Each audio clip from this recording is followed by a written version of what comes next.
Hello everyone, welcome to you all in your trustworthy educational channel Source Shiksha। আজকের ভিডিওতে আলোচনা করব higher secondary class 12 2025 18th of March যাদের geography exam রয়েছে তার একটা লাস্ট মিনিট সাজেশন আজকে আমরা প্রোভাইড করছি। অবশ্যই তোমরা যে টেক্সট বুক বা নোটস যা পড়েছো সেগুলো তো রিভিশন দেবেই, তার সঙ্গে আজকে যে কোশ্চেনগুলো আমরা আলোচনা করছি সেগুলো কিন্তু লাস্ট মিনিট সাজেশনে তোমাদের খুবই উপকৃত হবে তোমরা। তাই ভিডিওটা না টেনে প্রথম থেকে শেষ পর্যন্ত দেখার অনুরোধ রইল। চলো শুরু করি। ভিডিওটাতে রয়েছে দেখো, প্রথমে আমরা আসবো এক্সাম ডেট তো বললাম 18th of মার্চ 2025 আমাদের এক্সাম রয়েছে। যে সাজেশনটা আমরা প্রস্তুত করেছি সেটা কিন্তু চ্যাপ্টার ওয়াইজ সাজেশন, অর্থাৎ অধ্যায় ভিত্তিক। প্রথমেই চলে আসবো আমরা এমসিকিউ। তোমাদের 1 নাম্বার দাগে টোটাল আমাদের এমসিকিউ পড়ছে 21, অর্থাৎ 21টি রয়েছে এমসিকিউ। 2 নাম্বার দাগে আমাদের এসিকিউ রয়েছে 14। ঠিক আছে, তাহলে দুটোকে যদি আমরা ক্যালকুলেট করি তাহলে আমরা পেয়ে যাচ্ছি ফুল মার্কস 35। এবারে এটার জন্য তোমাদের লং কোশ্চেন থেকে 100% অনেকগুলো কমন পেয়ে যাবে। এছাড়াও তোমাদেরকে যে প্রশ্নগুলো আমি বলছি সেগুলো কিন্তু ভিভিআই ভালো করে শুনতে হবে। শোনো, টোটাল আমরা চলে আসছি 3-এর দাগ এলএকিউ। এলএকিউ প্রথম যে দাগটা ভালো করে বুঝতে পারছো আশা করি, অর্থাৎ নাম্বার এর দাগে একটি প্রশ্ন থাকবে অথবা দিয়ে আরেকটি প্রশ্ন। আই মিন যে দুটোর মধ্যে তোমাকে একটা করতে হবে, এইরকম একটা দাগ হচ্ছে এর দাগটা। চলে আসছি বিয়ের দাগ। বিয়ের দাগেও সেম প্রশ্ন পড়বে, প্রথমে একটি প্রশ্ন ও আর অর দিয়ে আরেকটি প্রশ্ন, অর্থাৎ out of 2 you have to attempt 1। 3-এর দাগে মানে 3-এর দাগে যে সি অপশন তার কিন্তু কোন রকম কোনো অপশনাল কোশ্চেন কিন্তু আসবে না। 3-এর দাগে ডি অবশ্যই একটা কোশ্চেন পড়বে, সেখানেও কিন্তু কোনো অপশনাল নেই। নাম্বার এর দাগে একটি প্রশ্ন আসবে, অর দিয়ে তোমার আরেকটি প্রশ্ন আসবে, তোমাকে দুটোর মধ্যে একটা করতে হবে। তাহলে এক কথায় আমরা কি বোঝালাম, এ বি আর ই এই 3টে দাগে তুমি অথবা পাবে, সি আর ডি এই দুটো দাগে তুমি অথবা পাবে না। তাহলে প্রশ্নের যে প্যাটার্ন বা কাঠামোটা আশা করব আমি বোঝাতে পেরে গেছি।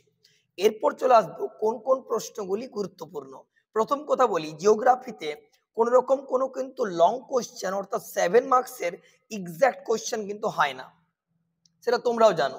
অর্থাৎ 3+2+2 এরকম আসতে পারে, বা 2+2+2+1 এরকম আসতে পারে, বা 4+3 এরকম আসতে পারে।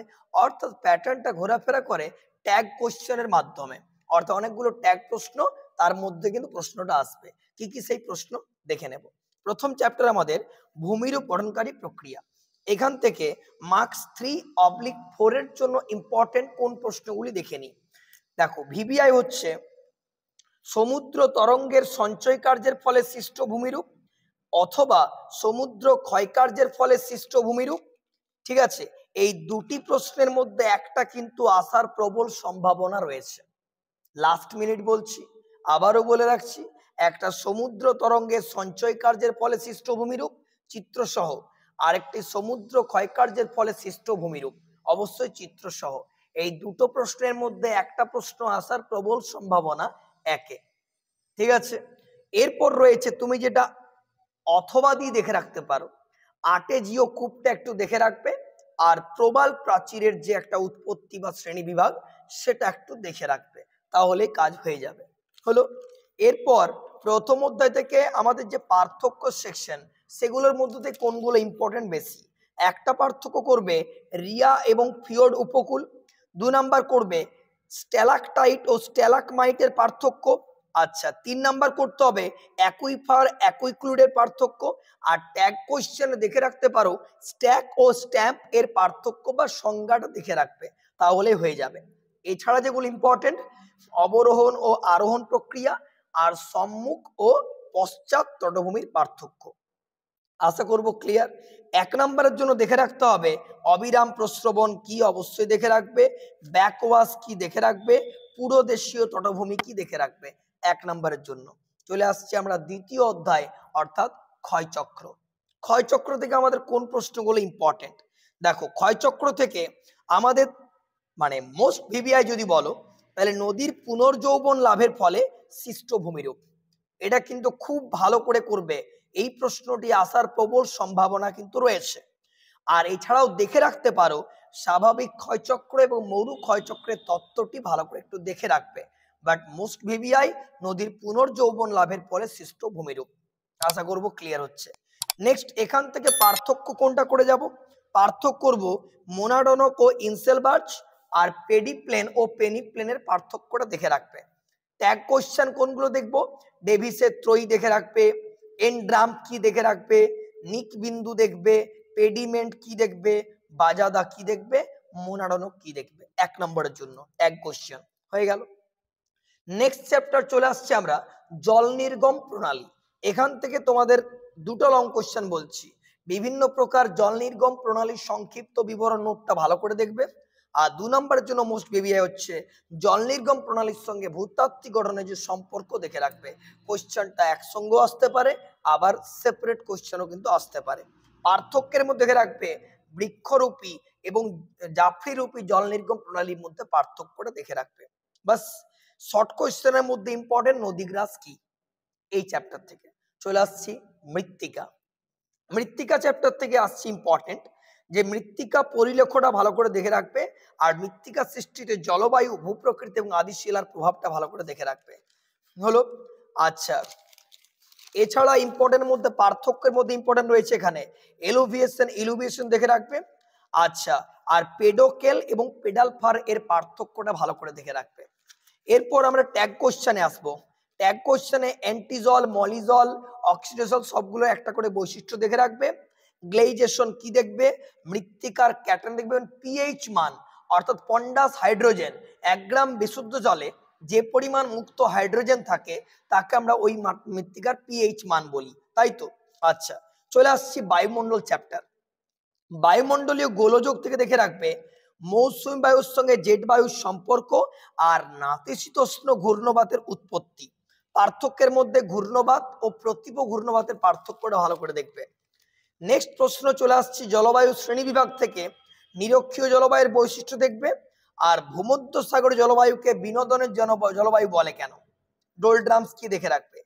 জলবায়ু স্বাভাবিক উদ্ভিদ থেকে দেখে রাখতে পারো হাইড্রোফাইট, জেরোফাইট, হ্যালোফাইট বৈশিষ্ট্য দেখে রাখবে। আরেকটা প্রশ্ন, স্বাভাবিক উদ্ভিদের ওপর জলবায়ুর প্রভাবটা ভালো করে দেখবে। আচ্ছা, পার্থক্য একটাই, তোমরা সবাই মোটামুটি জেনে গেছো, আলোকপ্রেমী এবং আলোক বিদ্বেষী উদ্ভিদের মধ্যে একটা পার্থক্য ভালো করে দেখবে। চলে আসছি পরিচ্ছেদ 3 জলবায়ুর পরিবর্তন থেকে।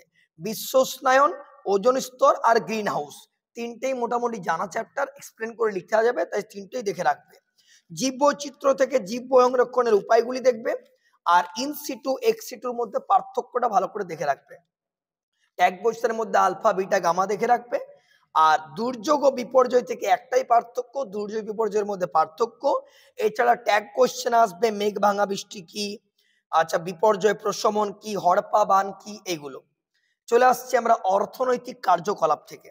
এখান থেকে দেখে রাখতে পারো শস্য সমন্বয়ের বৈশিষ্ট্য দেখবে, মিশরে তুলো চাষের উন্নতির কারণ দেখবে, সবুজ বিপ্লব দেখে রাখবে, বাজার বাগান কেন্দ্রিক বাগান কৃষি দেখে রাখবে, শ্রীলঙ্কা নারকেল উৎপাদন কেন দেখে রাখবে, চা চাষের অনুকূল পরিবেশ, আচ্ছা খাদ্য প্রক্রিয়াকরণ শিল্পের উন্নতির কারণ দেখে রাখবে, পশ্চিম ভারতে পেট্রোলিয়াম শিল্পের কারণ, কানাডা কাগজ শিল্প, পাট শিল্প, গম চাষ, আচ্ছা রেডিমেড পোশাক শিল্পটা দেখে রাখবে, মালয়েশিয়া রবার শিল্প উন্নত কেন, আর পূর্ব ও মধ্য ভারতে লৌহ ইস্পাত শিল্পের কেন্দ্রীয় ভবনের কারণ।